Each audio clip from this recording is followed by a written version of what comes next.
minggu pertama saya lihat, loh, kalau begitu saya tinggal sendiri di sini nih. Nah gimana? Ternyata masyarakat di Kabupaten Penajam Pasir Utara itu tidak ada hiburan sama sekali. Oh gitu. Restoran tidak ada, ya kafe-kafe juga nggak ada. Dan bagaimana orang mau tinggal? Alun-alun itu dalam tempo 2 hari saya sulap menjadi memang terang benderang semua. Langsung saya minta di situ ada pentas. Kebetulan sudah ada stage-nya sebenarnya. Berarti Tapi nggak pernah dipakai dari zaman dulu. Udah ada stage-nya itu. Stage-nya sudah ada, tinggal lampu diperbaiki semua, udah masuk ada di situ, samping situ ada lapangan basket yang mangkrak udah nggak pernah diapa-apain, langsung disulap dalam tempo 2 hari. Saya perintahkan Kadis PUPR dengan Kadis Perkim, saya minta ini dalam tempo 3 hari, hari Rebo waktu itu, Kamis juga, hari Sabtu harus ada kegiatan di sini. Setelah IKN nanti dibangun semua, masyarakatnya kan tidak masuk di sana semua dong, ya masuk di kita. Nah, kenapa? Saya harus licik juga nih, harus pintar juga. Karena di Balikpapan sudah akan dibuat tol. Di Balikpapan sudah ada perumahan sekarang, tapi harganya di Balikpapan itu kan sekitar 2 miliar, 1,5 miliar. Kalau di kabupaten kami, di Penyangga ini, ya bisa kita buat sekitar harga mungkin 500 juta satu hunian.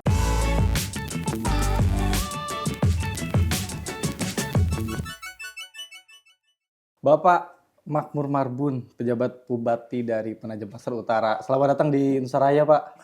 Terima kasih, saya sudah bisa hadir di sini. Ise kabar taka Marbun? Buen. Baik artinya, Pak ya? Iya harus begitu. Karena kita juga itu untuk bahasa untuk pemersatu di Kabupaten PPU. Oke. Ya. Ya mau nggak mau ya Pak ya, kalau misalnya sebagai ASN gitu harus siap ditempatkan dimanapun gitu. Kalau tadi kita di sebelah Bapak cerita itu menarik banget Pak. Proses ditunjuknya Pak Marbun sama Pak Jokowi, langsung ditunjuk sama Pak Jokowi ternyata Pak ya untuk ditempatkan di sana. Ya tentunya kan penjabat kepala daerah itu, bupati, wali kota, dan gubernur itu kan semua kan harus melalui proses TPA. Tim penilai akhir yang dipimpin oleh Pak Presiden. Tentunya itu atas dasar diusulkan oleh Menteri Dalam Negeri dan ada 8 menteri yang ada di sana untuk menentukan siapa yang pas untuk menjadi penjabat kepala daerah satu tempat. Artinya dari segi pengalaman, rekam jejak, dari semua itu kan sudah harus melalui tim penilai akhir yang diketuai oleh Pak Presiden kita, yang ada diantaranya ada 8 menteri untuk memutuskan satu di antara sekian 3 orang yang diusulkan itu menjadi penjabat kepala daerah di satu tempat. Tapi tadi kalau saya dengar cerita dari Bapak di belakang, proses penunjukannya itu loh Pak yang bikin. Itu kan sebenarnya prosesnya itu karena saya tidak menyangka ada di sana. Nah dulu itu kan memang kita dipersiapkannya saya kan di Bodetabek, tetapi akhirnya Pak Presiden ya Pak Mendagri menunjuk menjadi penjabat bupati di ibu kota negara Nusantara. Ya menurut saya ya sudah, amanah itu kalau sudah ditugaskan, saya selaku ASN memang harus bersedia ditempatkan di seluruh Indonesia. Itu aja. Karena memang pilihan saya menjadi PNS itu ya sudah ada dari awal itu. Kita sudah menyatakan sanggup ditempatkan di seluruh Indonesia. Jadi kalau negara memanggil, Ibu Pertiwi memanggil, ya kita harus siap. Walaupun tadi kan Bapak sempat cerita, Pak Presiden langsung ngasih tahu ke masyarakat ya Pak ya, kalau ini bupati yang baru. Karena kebetulan tanggal 19 saya dilantik, tanggal 21 Pak Presiden melakukan kunjungan kerja di sana untuk groundbreaking yang pertama. Jadi masyarakat belum kenal bupati yang mana. Malah beliau waktu di acara itu ada peresmian jalan yang ada di sana, malah beliau yang memperkenalkan kepada masyarakat ini bupati kita yang baru yang dari Jakarta gitu. Saya juga merasa karena masyarakat tidak kenal saya karena baru kedua kan. Tanggal 19 saya dilantik, tanggal 20 menuju Penajam, tanggal 21 beliau datang. Ya baru memang belum dikenal masyarakat siapa saya. Langsung diajak ini lah Pak ya, camping sama Presiden ya Pak ya? Jadi kebetulan beliau kan selama kunjungan kerja di IKN itu kan ada namanya clamping di sana, itu tempat beliau menginap. Kami memang stay di sana. Saya dengan tentunya dari menteri terkait, dengan kalau kami dari daerah, gubernur pada saat itu gubernur tidak ya, tapi saya sebagai bupati memang tinggal di sana selama beliau ada melakukan kunjungan kerja di ibu kota negara di IKN. Ya, saya ada. Luar biasa, langsung gaspol kerja, yang samping nginep ya Pak ya? Ya, emang harus nginap, di Iya. sana nginap. Di tempat kami yang nginapnya ada ya, kalau sebagian ada di tenda. Ya karena memang pada saat itu tempat yang disiapkan oleh Klemping itu kan terbatas kan. Nah tapi saya selaku bupati yang merupakan ya tugasnya di sana, ya sudah apapun yang terjadi ya kita menginap di sana memang. Oke. Langsung satset ya. Iya, hari Padahal pertama. dilantik itu September ya kalau nggak salah? September tanggal 19. Oke, Pak Presiden tanggal 21 sudah ada. Jadi kan 19 dilantik di kantor gubernur, tanggal 20 saya menuju ke Kabupaten PPU, itu kan sekitar 3,5 jam ke sana. Ya sudah. Hari 21 Presiden datang. Jadi orang belum kenal mana bupati yang mana, belum kenal. Jadi malah beliau memperkenalkan ke masyarakat, ini bupati kita yang baru. Luar biasa. Itu. Ya, memang itu. Dan mereka langsung satset juga nih sahabat Kompas.com ya. Tadi saya juga dapat baca-baca di Google, ternyata di PPU ini punya semacam hiburan setiap weekend ya Pak ya, pentas seni malam ya. Iya. Ya, jadi di PPU ini sekarang ada event atau kegiatan yang menghadirkan hiburan, terus untuk jualan UMKM juga di sana Pak ya. Iya. Nah itu supaya apa sih Pak? Emang selama ini di PPU ini sepi gitu daerahnya, nggak masyarakat tuh haus akan hiburan, atau ini emang sebagai upaya Bapak UMKM ini harus tumbuh nih sebelum nanti daerah PPU ini jadi penyangga ibu kota nih Pak? Ya, kalau dilihat sejarahnya itu kan panjang ya. Jadi artinya pada saat saya datang ke sana, saya lihat itu memang penajam ibu kota kabupaten ini kan tidak ada aktivitas apa-apa. Setiap malam minggu itu semua karena seluruh ASN itu hari Jumat sudah hijrah semua ke Balikpapan. Karena kan dekat memang, cuma naik speed sekitar 10 menit ya dengan modal 25.000, 30.000 ya mereka sudah bisa menikmati bulan di kota Balikpapan yang sudah megah ya. Iya. Jadi sehingga mereka maunya begitu hari Jumat itu, kebetulan pada saat itu hari Jumat jam kerja sampai jam 11. Ya sudah, jam 11 hijrah semua tuh udah ke sana. Minggu pertama saya lihat, loh, kalau begitu saya tinggal sendiri di sini nih. Nah gimana? Ternyata masyarakat di Kabupaten Penajam Pasar Utara itu tidak ada hiburan sama sekali. Oh, gitu. Restoran tidak ada, ya kafe-kafe juga nggak ada. Dan bagaimana orang mau tinggal? Nah setelah saya lihat, ini berarti seluruh uang yang ada dari kabupaten ini masuk ke Balikpapan. Loh, ini kalau saya tidak ubah ini, kita berarti ini bisa-bisa nanti masyarakatnya juga hanya mendapat ampas ini, cari uang di sini, dihabiskannya di Balikpapan, enggak adil. Nah, sehingga apa caranya? Ternyata masyarakat di sana itu sangat haus hiburan. Hiburan apa itu? Saya mulai dulu dari pentas seni itu yang saya bilang tadi, pentas seni yang seni lokal dulu seperti apa. Dan UMKM itu sebenarnya saya pikirkan, tapi bagi saya pada saat itu bagaimana sih membendung supaya mereka itu tidak lari ke sana semua. Artinya ada event yang kita lakukan di sini menahan masyarakat ini, ada sejenis hiburan apalah disebutkan rakyat kah dengan itu, sehingga alun-alun itu dalam tempo 2 hari saya sulap menjadi memang terang benderang semua. Langsung saya minta di situ ada pentas. Kebetulan sudah ada stage-nya sebenarnya. Tapi nggak pernah dipakai dari zaman dulu. Udah ada stage-nya itu. Stage-nya sudah ada, tinggal lampu diperbaiki semua, udah masuk, ada di situ, samping situ ada lapangan basket yang mangkrak udah nggak pernah diapa-apain, langsung disulap dalam tempo 2 hari. Saya perintahkan Kadis PUPR dengan Kadis Perkim, saya minta ini dalam tempo 3 hari, hari Rebo waktu itu, Kamis juga, hari Sabtu harus ada kegiatan di sini. Tidak mau tahu bagaimana, dikerjakan 24 jam. Hari Sabtu itu udah langsung saya resmikan ada basketball itu 3-on-3 ya. Dan langsung ada pentas seni dan UMKM. Saya suruh UMKM masuk semua di sana gratis dan tidak boleh dipungut apapun, kita fasilitasi. Hari pertama itu 2 hari itu Pak? 3 hari, hari Rebo saya perintahkan, Kamis, Jumat, Sabtu. Berarti belum ada namanya itu, pesta rakyat apa itu, belum ada namanya berarti? Belum ada. Lah yang penting ada dulu, kumpul dulu lah. Bener. Nah, tapi saya minta seluruh ASN dan pejabat tidak boleh meninggalkan ini dan harus hadir. Saya absen malam minggu itu. Waduh. Saya absen semua, harus ada satu-satu. Saya absen semua. Dan saya suruh mereka nyanyi. Perdana semua nyanyi. di kepala dinasnya. Giliran Bapak dan Ibu menghibur masyarakatnya. Oke. Saya minta seperti itu. UMKM waktu itu tahap pertama ada sekitar 200. Sekarang kan hampir karena tempatnya memang terbatas, sekarang udah hampir 400 UMKM yang ada di sana. Jadi setiap malam minggu. Dan pentas seni. Kemarin kami mencoba karena Pak Gubernur sangat senang menghadirkan artis dari Jakarta malah. Benigno, Eri Susan dengan Eri Susan. Sheila Majid ya, itu 3. Nah baru waktu itu kita hadirkan Andi Rif ke sana. Itu dibantu oleh orang-orang, bukan diambil dari uang APBD PPU, tidak. Dibantu oleh provinsi, karena penjabat gubernur Kalimantan Timur itu kan Dirjen Otda. Jadi dibantu karena dilihat UMKM jalan, jadi kan udah seperti, saya nggak tahu membayangkan seluruh datang ke sana, Parua. Yang tadinya nggak ada. Yang tadinya tidak ada. Itu membuat saya merasa ada sesuatu yang bisa dipersembahkan untuk masyarakat. Iya. Masyarakat memang butuh itu. Artinya tadi kalau kata Bapak ada 200 UMKM yang langsung mendaftar gitu, padahal kan itu rentang waktunya nggak ada promosi Cuma dulu 3 hari, kan. 3 hari Berarti langsung.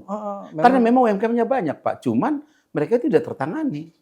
Tidak tertangani, UMKM-nya banyak. Karena sebenarnya dari dulu memang mereka mau. Ada dan mereka sudah lama tidak tidak difasilitasi oleh pemerintah. Sehingga mereka ya begitu. Nah sekarang begitu kita buat itu sekarang belum banyak sekali. Dan sushi segala macam punya mereka. Ternyata selama ini tidak digerakkan itu UMKM-nya. Boleh dilihat.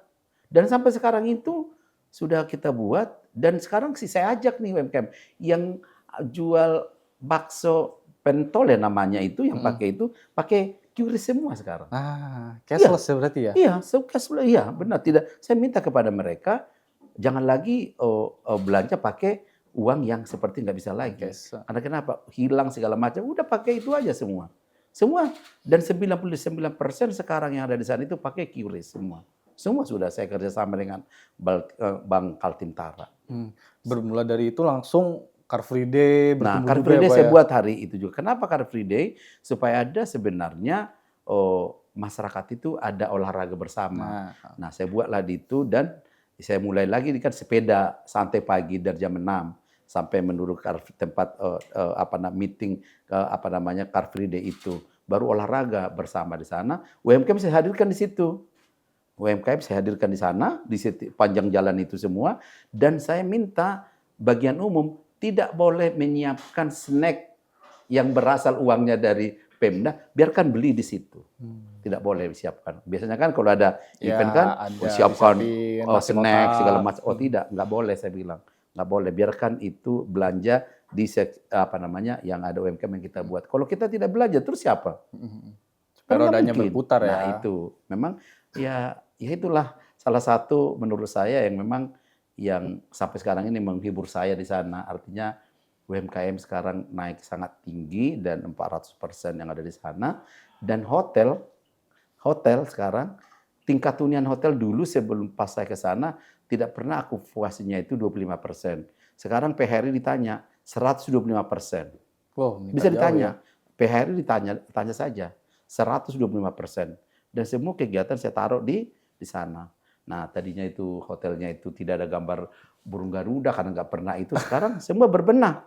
Itu jujur. Jadi dicek aja, dicek. Nggak usah saya bicara seperti ini. Bisa dicek kan ada beberapa di sana mass media ada di sana yang wartawan lokal yang silakan aja dicek seperti apa. Ya itu memang itu yang menyemangati saya sampai ya berapa bulan saya memang itu terus. Padahal baru 4 bulan. Oke, nah katanya juga Bapak sering ini juga belusukan ke kayak sekarang kan memang Penajam Pasar Utara itu belum officialnya untuk menjadi daerah penyangga ibu kota negara karena memang belum rampung sepenuhnya kan. Tapi kan ini harus disiapkan apa ya? Nantinya ada rumah sakit yang harus benar-benar itu berjalan dengan baik pelayanannya, pasar, infrastruktur. Nah itu sekarang kalau misalnya kita harus menyiapkan dari sekarang nih, apa aja sih Pak yang sektor yang menurut Bapak ini paling penting untuk setidaknya diawasi dulu lah di sekarang nih? Iya, yang pertama saya kan dari Kemdagri selaku Direktur Produk Daerah, saya melihat apa sih yang paling utama karena kita ada urusan wajib pelayanan dasar. Saya lihat dulu di sana, sasar dulu di sana. Bidang tentunya kesehatan, pendidikan, kan itu dulu kan. Nah, saya lihat dulu, karena ada stunting juga yang menjadi salah satu tugas dari pejabat itu kan, menjaga inflasi. Nah, itu saya lakukan. Contoh, jam 4 pagi, paling lama jam 4.30, saya udah keluar rumah. Setelah saya sampai di PPU, saya keluar rumah, ke pasar, mencek harga, Mhm. ketersediaan harga. Beras, cabai, bawang, dengan jagung, dengan kedelai, saya cek semua. Harganya juga, telur, ayam potong, saya cek. Dan saya setiap minggu ditanya, saya lebih tahu daripada kepala dinas saya. Karena saya itu. Satu. Kedua, puskesmas. Setiap pagi saya melakukan sidak ke puskesmas. Jam 5 pagi. Semua. 11 puskesmas itu sudah saya lakukan sidak semua tuh. Kalau jauh saya berangkat jam 4 sampai ke sana, melihat betul-betulkah masyarakat terlayani di puskesmas. Nah, pada saat pertama memang saya ya melihat bahwa pelayanannya seperti itu karena tidak mengawasi kan. Tapi ya memang saya marah besar kalau bisa dilihat itu marah besar karena memang saya lihat. Tapi alhamdulillah setelah mereka sudah tahu sikap saya, sekarang mereka pelayanan sudah bagus. Ada rumah sakit juga ada di sana. Saya bilang, satu ada rumah sakit di sana yang rumah sakit tipe C, yang menurut saya itu harus dibuat menjadi tipe B, karena menurut saya itu sudah layak. Saya lihat juga pelayanannya waktu itu di sana. Ini jujur, bisa dicek. Begitu saya datang ke sana, kalau orang datang dari Kecamatan Babulu yang jaraknya ke sini sekitar 2-3 jam, mereka datang jam 4 pagi untuk mendaftar. Mendaftar mereka supaya dapat nanti jam 7. Duluan. Begitu mendaftar mereka jam 7, mereka nunggu dokter jam 10. Saya ketemukan itu pertama. Saya minta pertama, ini tidak boleh lagi, dan saya minta dokter jam 8 harus praktek. Kalau nggak pilih, tinggalkan ini tetap jam 8 pagi. Dan pada saat itu saya berangkatkan ada 3 staf dari sana untuk mencoba melakukan studi banding ke rumah sakit Siti Fatimah di Sumatera Selatan di Palembang. Kebetulan Siti Fatimah itu kan dulu saya membina itu supaya jadi untuk belajar mendaftar online. Pulang dari sana saya berangkatkan besoknya. Dan pulang dari sana saya beri target paling lama 1 bulan sudah harus bisa diterapkan di sini. Alhamdulillah kemarin saya launching itu. Jadi sekarang mendaftar saya sudah by WA. Jadi nggak perlu datang lagi ke situ. Jadi memang ya harus dilakukan. Alhamdulillah bisa. Dan sekarang mendaftar udah tidak lagi datang jam 4 pagi dari Babulu. Mereka mendaftar dulu, nanti dokternya jam 8. Mereka sudah bisa datang jam 7 dengan jam 6. Karena sudah mendaftar. Jadi kemarin kan udah kayak itu tuh. Mendaftar di situ, datang seperti apa. Jadi biasanya nitip ini dulu botol ditaruh. Jadi kalau mereka sakit satu, sampai di sana sakitnya jadi tambah 5. Sakit. Karena mereka stres. Iya. Nah sekarang saya buat seperti itu. Bisa dicek di rumah sakit sekarang itu, Ratu Putri Aji Botung itu sekarang sudah mendaftar melalui, kan bisa dilihat di search di Google itu. Sudah mendaftar pakai WA. Karena selama ini datang, bayangin aja, Mas, datang dari sana itu Pak jam 4. Itu bukannya jam 7 lagi. Kalau berobat sendiri bisa. Iya, udahlah sakit lah itu semua.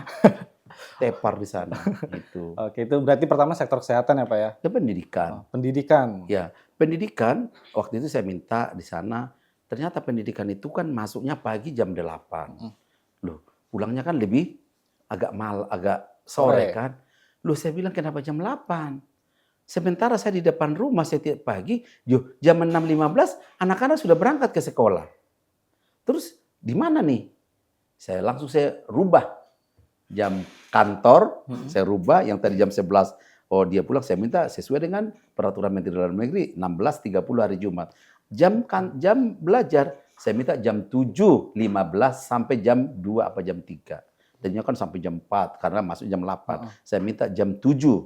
Oleh jam 7.15 ada karena mereka ada sholat 2 pagi. Jam 7 sudah masuk jam belajar.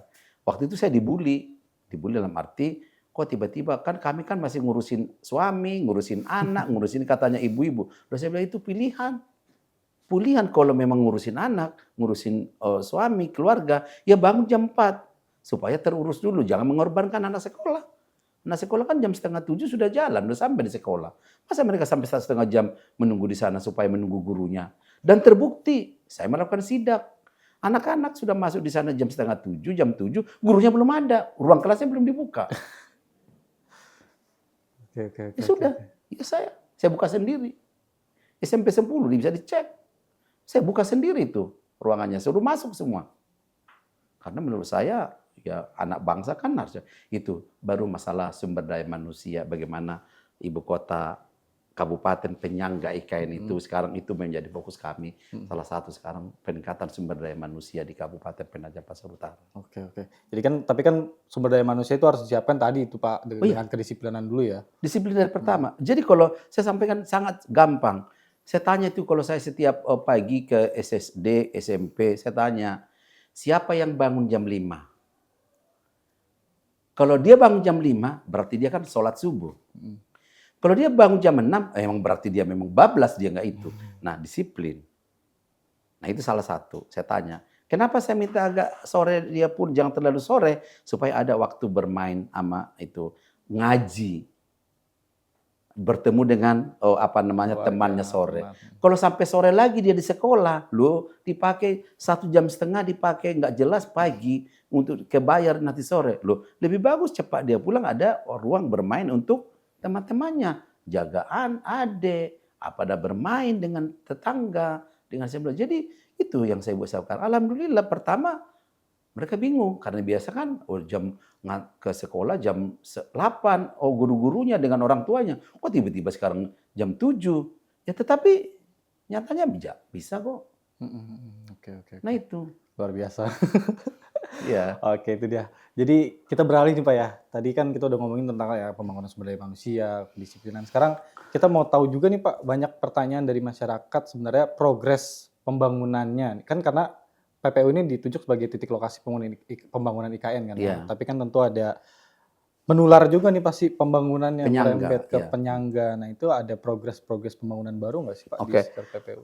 Yang pertama itu saya sekarang mencoba menyelesaikan RT RW. Revisi Karena tata ruang iya, wilayah ya? tata ruang wilayah. Karena kalau tidak disesuaikan dengan hadirnya ibu kota negara ini ada undang-undangnya, nanti kita kan mau kemana ke depan 50 tahun, 25 tahun ke depan. Makanya kita sesuaikan dengan RT RW. RT RW kita buat sekarang alhamdulillah sudah selesai, tinggal nanti masuk ke DPRD untuk membahas itu. Ada beberapa yang kita rubah, yang tadinya dia itu perkebunan, kita rubah menjadi hunian yang komersil. Karena kenapa nanti setelah IKN nanti dibangun semua, masyarakatnya kan tidak masuk di sana semua dong, ya masuk di kita. Nah, kenapa? Saya harus licik juga nih, harus pintar juga. Karena di Balikpapan sudah akan dibuat tol. Di Balikpapan sudah ada perumahan sekarang, tapi harganya di Balikpapan itu kan sekitar 2 miliar, 1,5 miliar. Kalau di kabupaten kami, di penyangga ini, ya bisa kita buat sekitar harga mungkin 500 juta satu hunian super blok itu. Itu sebenarnya yang mau kita buat supaya penyangga nanti, sehingga nanti ada tempat-tempat di sana kayak kuliner dengan itu. Jadi semua tidak mungkin tertampung masuk di ibu kota negara yang ada sekarang space yang di dalam. Tentunya mereka itu nanti akan tinggal kita buat nanti perumahan yang ada di sini yang berskala ya ke super blok itu, sehingga masyarakat nanti yang ada di sana, keluarga daripada ASN, keluarga dari pejabat di sana bisa tinggal di kabupaten di kami di Penajam ini yang sangat berdampingan betul, bersinggungan dengan ibu kota negara. Karena jalan tolnya pun nanti masuk itu kan ke wilayah PPU dulu kabupaten kami yang di luar delinasi IKN itu kan, masuk dari situ. Karena nanti akan bandara VIP yang akan dibangun oleh pemerintah di Kabupaten Penajam Pasir di luar delinasi yang IKN tersebut. Jadi bandara VIP-nya nanti lokasinya di Sudah ada PPU. ya di Kecamatan Penajam yang memang itu di luar wilayah ibu kota negara itu. Oke. Iya. Kemudian katanya juga revisi RT RW itu nanti sebagai persiapan juga nih Pak peralihan ke daerah yang membuka lapangan pekerja izin usaha ya? Iya. Seperti apa tuh Pak? Jadi begini, kita kan sepakat bahwa dengan ibu kota negara tentunya kan sebagai penyangga kan harus siap dong. Mau jadi apa? Kan tentunya kan harus berubah nih. menjadi dunia usaha yang itu mungkin hotel dengan mungkin swalayan, mungkin itu nanti mall, seperti itu kan harus ada. Jadi kalau kita tidak sesuaikan dengan kebutuhan 5 tahun, 10 tahun, 50 tahun depan, terus gimana nanti RT RW-nya? Nggak mungkin dong saya buat itu, tetapi itu dipertaruhkan menjadi perkebunan sawit. Kan nggak mungkin. Nah, di sini setiap ini yang dempet betul itu di zonasi yang masuk ke ikan itu kita buat perubahan menjadi peruntukannya untuk hunian yang komersil contohnya. Seperti baru ada kawasan industri karena kita ada pelabuhan yang kita buat di sana. Jadi memang menurut saya kita harus siap. Kalau tidak, ya nanti Pak Presiden juga sampaikan kepada saya itu. Pak Bupati jangan sampai Kabupaten Penajam Pasar Utara itu dengan hadirnya ibu kota negara yang sangat cepat itu tertinggal jauh. Beliau Pak Presiden sampaikan itu. Jadi jangan sampai ada ketimpangan yang sangat jauh, gap yang sangat jauh. Nah itulah tugas kami. Saya selaku Bupati yang dipercaya untuk memberikan selaku kepala wilayah di sana yang membuat itu ada beberapa blueprint dari aspek sumber daya manusia itu ke depan seperti apa. Tentunya ini kan berkaitan juga dengan lapangan pekerjaan ya Pak ya? Betul. Di situ ya. Lapangan pekerjaan itu kemarin kita coba kebutuhan tenaga kerja di IKN. Kita buatlah job fair itu di sana. Kita buat sekali kerjasama. Ada 950 job yang dibutuhkan. Ternyata kami itu bayangkan saja hanya bisa sekitar 400 sekian. Karena kualifikasi pendidikan tidak ada. Jadi jumlah pengangguran terbuka sekarang yang ada di kabupaten itu, saya per kecamatan punya data. Kecamatan sekian. Siapa itu? Lulusan SMA yang tidak melanjutkan pendidikan. Artinya kan dia kan tidak skill, tidak punya dia. Skill untuk langsung bekerja.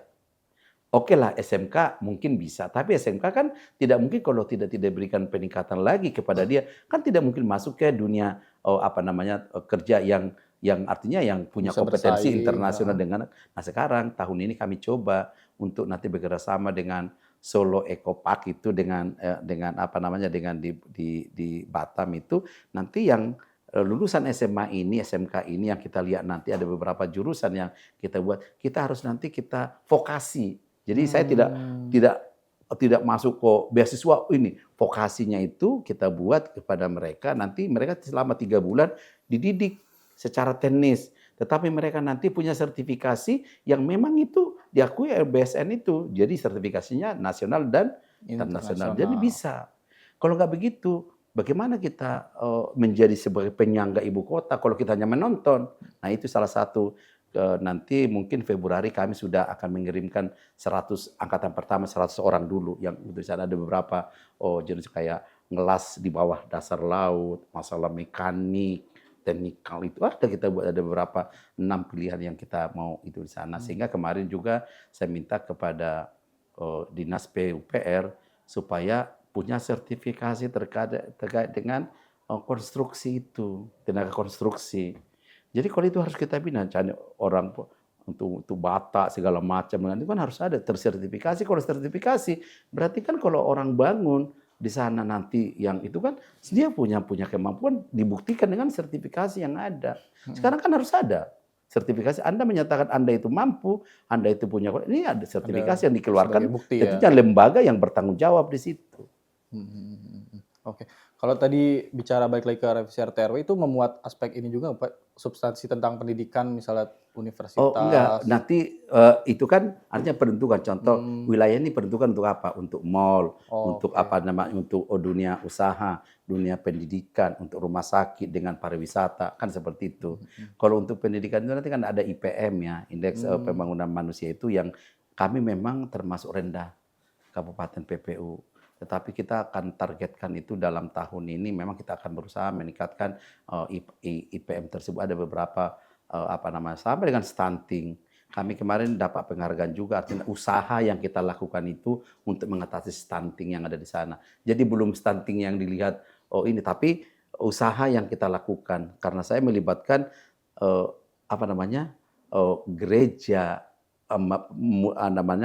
masjid, remaja masjid, semua itu saya minta tokoh masyarakat untuk mereka membantu program terkait dengan stunting ini. Karena kalau tidak, kita tidak mampu menyelesaikan itu. Karena itu kan stunting itu kan harus tidak hanya di akhir, tetapi dari awal bagaimana dia masuk usia mau menikah, melihat itu seperti apa, sampai dia menikah, nanti dia mau punya anak. Kalau dia sudah maaf saja sudah hamil, bagaimana kalau kita tidak memberikan 2 butir telur per hari, kalau sampai dia lahir dengan itu kurang gizi, sangat sulit bagi kita untuk mengcover lagi. Tapi selama di kandungan, ya kita itulah yang kita buat. Ya ada dinas terkait, saya tempel itu stunting itu ada di setiap dinas, supaya mereka, contoh dinas pemberdayaan perempuan taruh, dinas PMD taruh di situ. Jadi sehingga mereka bertanggung jawab ini bagaimana ini PU itu kenapa, dari aspek penyediaan infrastruktur, sanitasi, bagaimana ketersediaan air yang bisa diminum, seperti itu. Kalau tidak, ya sudah. Jadi hanya dikerjakan satu, nggak bisa. Kolaborasi. Nah, makanya kita kemarin, alhamdulillah, 3 bulan mendapat penghargaan dari gubernur salah satu kabupaten yang punya semangat dan punya cara mengatasi stunting. Bukan stuntingnya langsung menurun drastis, bukan. Tapi cara kita memang melibatkan semua. Sebuah perangkat daerah. Karena menurut saya juga ya stunting itu bukan masalah yang instan harus nggak bisa. hilang. Nggak bisa. Itu harus dari awal. Dari awal ya harus. Tapi yang penting aware dulu tadi Pak ya. Di setiap masyarakat harus tahu dulu apa sih stunting gitu. Jadi dia saya beri tanggung jawab. Contoh, pemberdayaan perempuan, dia harus tahu dong perempuan itu yang mau menikah dengan itu bagaimana nih. Gitu dong. Dalam sipil, lihat itu. Jadi memang sampai ke sana, sampai ke KUA yang itu kita minta. Nanti terdaftar kemana, link gitu loh. Supaya nanti tahu, oh ini yang menikah dengan itu baru bisa dipantau. Oh ini menikah dengan kondisi seperti ini, bagaimana? Kan ada visitasi ke rumahnya dilihat. Ya kalau memang butuh itu, ya kalau sudah nanti lahir, ya kan sangat sulit bagi kita. Tapi kalau masih bisa dalam kandungan, ya minimal kan, ya tapi 2 butir telur per hari itu kan sudah bisa mengangkat dia untuk menjaga dia stunting. Banyak sekali yang dilakukan. Dia nggak mahal sebenarnya, tapi kolaborasi itu harus ada. Oke, kita beralih ke topik lain nih Pak. Kalau misalnya kita tadi Bapak lihat, Bapak bilang PPU ini kan sebenarnya dekat banget sama Balikpapan ya. Iya. Nah itu sebenarnya kalau secara geografis di peta nih Pak ya, PPU itu punya banyak ini juga ya, maksudnya ada pantainya. Oh iya. Ada daerah yang destinasi yang beragam juga sebenarnya nih Pak. Ini gimana nih Pak? Udah ada ancang-ancang untuk mempromosikan itu atau gimana? Begini, saya kemarin juga ya sedih juga ya, karena memang belum terjamah nih pariwisata destinasi. Kami di sana itu kalau mau lihat di PPU itu masih ada loh, masih banyak sekarang bekantan. Bekantan itu yang asli bekantan itu banyak sekali di sana. Mangrove kita kan bekantan itu. Di mangrove ya? Iya banyak sekali di sana. Baru pantainya juga bagus. Pantai Nipa-Nipa yang ada di sana baru ada mangrove yang bisa kita jalani dengan kera, dengan bekantan itu banyak di sana itu. Nah ini sebenarnya salah satu destinasi yang bisa kita kembangkan. Tahun ini saya sudah buat sekarang ada di sana nanti.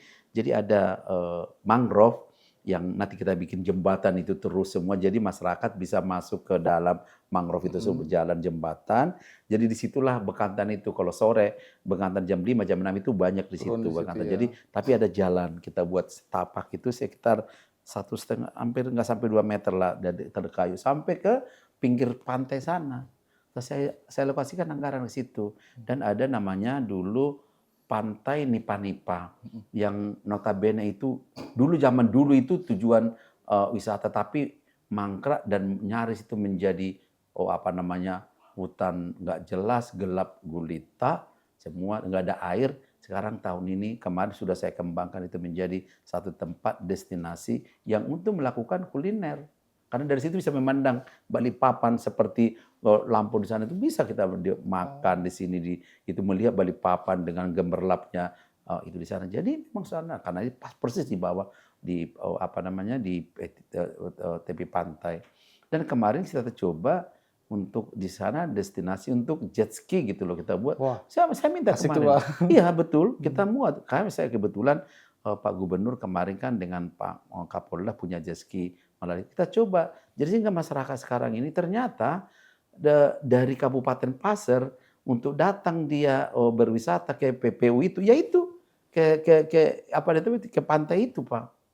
Karena di Pasir itu tidak ada, Kabupaten Pasir datang ke situ. Nah, sama dengan sekarang UMKM kita hari malam Minggu dari Balikpapan sudah datang ke PPU sekarang. Jadi kebalik ya? Jadi balik sekarang. Iya. Jadi memang bagaimana kita lah membuat itu. Tapi ya memang ya itu tidak boleh kita lelah, memang harus memang kita mempersiapkannya dengan baik. Bapak kayak udah lama jadi PJ di sana. Saya baru 4 bulan, tapi Banyak banget. situasi itu membuat saya mungkin harus berbuat ya. Kayaknya 24 jam itu menurut saya pergunakan betul itu untuk saya berbuat untuk karena pesan Pak Mendagri, Pak Presiden kepada saya juga bahwa saya harus bisa menjadi mengakselerasi kemajuan ibu kota negara dengan kabupaten ini. Jadi kalau kita menjadi korban toh kan itu yang makanya ayo kita bersama-sama. Itu menjadi menyemangati saya. Kayak masyarakat sekarang kalau pasar itu saya datangin, masyarakat itu merasa senang, merasa terhibur karena ya nggak tahu saya dulu, saya nggak mau ke belakang ya. Tapi yang saya ingin buktikan kepada mereka, Bapak dan Ibu, saya adalah bupati yang memperjuangkan kepentingan kalian ada di sini. Saya datang di sini adalah untuk mensejahterakan Bapak dan Ibu. Oleh karena itu apa-apa yang kita lakukan dari pertanian sedang kita buatkan sekarang, dari nelayan kita buat juga sekarang. Jadi memang ya waktu menurut saya saat 24 jam itu kurang sehari untuk bekerja di Kabupaten PPU itu, Pak. Oke, tadi saya hampir lupa nih Pak, ada aspek ini juga masyarakat adat ya. Kan di beberapa waktu lalu pas IKN baru dicanangkan tuh ada pesan juga dari masyarakat adat kalau unsur pembangunan di Penajam Pasir Utara, IKN itu harus ada unsur suku Dayak terutama pastinya. Di Itu sana ada itu dialog Pasir, suku Pasir di sana. suku Pasir justru Dan ya? bahkan kemarin saya galakkan itu ada perda terkait dengan bahasa Pasir. Masuk muatan lokal di sekolah-sekolah. Kemarin untuk tahun anggaran ini saya minta itu sudah dikembangkan. Maaf saya potong Pak, berarti sebelumnya belum ada muatan lokal tersebut? Atau? Belum ada, memang justru muatan lokal itu, jadi di sana itu sukunya itu Pasir ya. Jadi saya kan diangkat kemarin itu, Raja Pasir itu kan sudah menjadi masyarakat kehormatan di suku Pasir, itu ditandai dengan adat. Setelah itu ya memang kemarin diminta kepada saya supaya menghidupkan itu bahasa budaya Pasir itu, bahasa itu di sekolah muatan lokal. Makanya kemarin saya hidupkan, saya minta kepada sekolah-sekolah sudah harus kita bikin perdanya, sudah ada. Nanti mereka sudah harus, tadinya kan belum dilaksanakan, tapi tahun ini jawan ajaran kita sudah membuat itu semua. Oke. Ya. Terakhir nih Pak, terkait ini kan pejabat bupati juga selain menjaga daerah untuk memajukan daerahnya sementara ini ya Pak ya, sama ini juga nih Pak tugas yang penting juga pemilu nih Pak, menjaga kedamaian, keberlangsungan pemilu supaya aman, damai. Ini Pak ada persiapan khusus nggak sih Pak? Iya. Soalnya kan kalau misalnya kita lihat ada otonom baru nih IKN nih, yang sebelumnya mungkin datanya agak berbeda atau disesuaikan gitu. Ada persiapan khusus nggak sih Pak? Oke. Jadi memang salah satu tugas dari pejabat itu adalah bagaimana memfasilitasi penyelenggaraan pemilu. Nah, pemilu tentunya pelaksanaan pemilu itu kan ada KPUD dengan Bawaslu. Saya kemarin sudah bersama-sama yang saya lakukan bertemu dulu seluruh partai politik. Setelah itu bertemu dengan NKKPD-nya, kami paling nomor satu menyiapkan anggaran untuk dukungan untuk KPU dengan Bawaslu. Itu kita lakukan. Nah, kami duduk bersama dengan KPU dengan Bawaslu terkait dengan penyelenggaraan pemilu. Prinsipnya bagi penyelenggara pemilu dan kami dan Forkopimda akan menjaga clear. Tapi ada persoalan memang yang bukan persoalan, yang perlu perhatian khusus kepada kami, yaitu tugas tambahan, yaitu pekerja yang ada di IKN tersebut. Karena itu kan masuk kabupaten kita, sehingga ada sekitar perkiraan kita itu mendata yang mereka nanti pada saat pemungutan suara mereka ada berdiam di IKN. Terus bagaimana? Kemarin kami bersama-sama kami dengan perangkat semua, dengan KPU, dengan Bawaslu, dibantu dengan Kasat Satpol PP, dibantu dari damkar, dari bencana. Saya turunkan semua masuk door to door kepada ada di IKN itu siapa tenaga kerja yang nanti pada saat pemungutan suara berada di sini. Kita daftar supaya nanti masuk menjadi daftar pemilih tambahan di masing-masing TPS. Ini sudah kita lakukan juga bersama dengan tentunya teman-teman dari KPU. Dan saya memfasilitasi surat suara berapa, dan bahkan waktu mereka melipat suara, saya dengan ketua KPU dengan Bawaslu sama-sama kita melihat, oh ini sudah siap, kotaknya juga sudah ada, kita lihat bersama-sama dengan sana. Jadi saya pikir kalau masalah persiapan pemilu di kabupaten PPU itu sudah berjalan dengan baik. Nah, hanya itu tadi yang mungkin perlu kehati-hatian kami terkait dengan pada saat pemungutan suara nanti pekerja yang ada di ibu kota negara tersebut, karena kan jumlahnya kan puluhan ribu. Tapi dengan data yang ada sekarang ini mudah-mudahan itu kan bisa nanti kami fasilitasi, kami dukung karena kami OIKN, pemerintah kabupaten, KPU, Bawaslu dengan PUPR. Kita tuh bersinergi untuk mensukseskan bagaimana kepastian ataupun keberadaan tenaga kerja yang ada di IKN tersebut. Itu kan kita harus bersama-sama. Jadi cek dan recheck datanya dari pekerja yang ada di IKN ya, udah dilakukan dari sekarang apa ya? Ini tidak gampang itu sebenarnya kan. Banyak ternyata soalnya begini, karena di sana kan ada rotasi. Jadi contoh adikarya itu dibilang itu mamanya dia bekerja 3 bulan apa 4 bulan. Setelah 4 bulan kan dia akan balik nih ganti yang baru. Nah, persoalannya memang pada saat kita data nih di bulan November umpamanya. Lah yang November kan tidak ada di situ loh. Nanti yang data itu kan di Januari. Nah, sementara untuk datanya itu kan 30 hari sebelum pemungutan suara itu kan sudah harus masuk kan di daftarnya nama-namanya. Makanya kemarin kita desak sampai dengan 15 Januari kemarin untuk kita buat data yang nanti untuk pemilu tambahan yang ada yang datang dari beberapa daerah yang akan nanti melakukan hak pilihnya itu di Kabupaten Penajam Pasir Utara. Oke, jadi sudah difasilitasi. Sudah kita antisipasi itu semua. Terpadu kita, tidak hanya saya kan kepala daerah, pemerintah daerah itu kan membantu untuk memfasilitasi pelaksana pemilu. Kalau yang pelaksana pemilu itu kan adalah KPU dengan Bawaslu. Nah, tetap mereka kita support, ya kita bantu. Kira-kira apa nih yang diperlukan supaya teman-teman dari KPU itu kan tidak mengalami hambatan terkait dengan pelaksanaan. Tidak gampang soalnya kan itu ada beberapa yang kita persiapkan. Alhamdulillah nggak ada masalah. Nggak ada masalah seperti itu. Oke, baik. Terakhir Pak, ini kan Bapak memang ya baru 4 bulan tapi berasa kayak udah lama ya.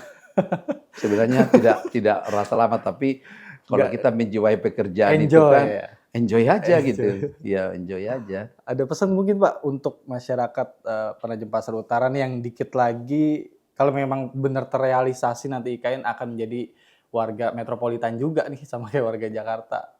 Ya, jadi Bapak dan Ibu, adik-adikku, dan masyarakat di Kabupaten Penajam Pasir Utara, sebagaimana saya sampaikan di setiap pertemuan bahwa kehadiran ibu kota negara ini membuat hal yang positif untuk masyarakat Kabupaten Penajam Pasir Utara. Nah, oleh karena itu kita sudah komitmen kemarin bahwa kita tidak hanya boleh penonton, tetapi kita harus bisa menjadi pelaku, merupakan bagian dari kemajuan ibu kota negara. Oleh karena itu yang dipersiapkan apa? Tentunya dipersiapkan dari aspek apa? Kemampuan, peningkatan sumber daya manusia, skill, kompetensi.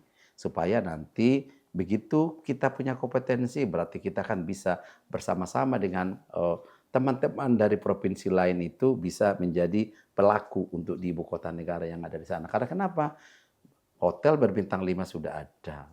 Rumah sakit sudah ada berbintang. Seluruh fasilitas, ada mall yang sudah disiapkan di sana. Semua sudah ada di sana. Nah, oleh karena itu, ya masyarakat harus siap, ayo. Kemampuan harus ditingkatkan. Karena kan ke depan persaingan itu kan terbuka, kompetensi. Walaupun memang kita minta kemarin asimetris terkait dengan kuota untuk masyarakat di Kabupaten Penajam Pasir Utara itu. Tapi tentunya harus punya kompetensi. Karena tidak mungkin hanya diberi tapi dia tidak mengoperasikan, tidak bisa mampu mengoperasikan, celaka juga nanti. Celaka betul. Seperti itu. Ya.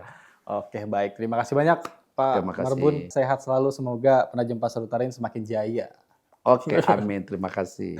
Terima kasih sahabat Kompas.com yang sudah menyaksikan Nusaraya. Jangan lupa subscribe channel YouTube Kompas.com. Salam Nusaraya, semangat Bhinneka Indonesia Raya. Dadah.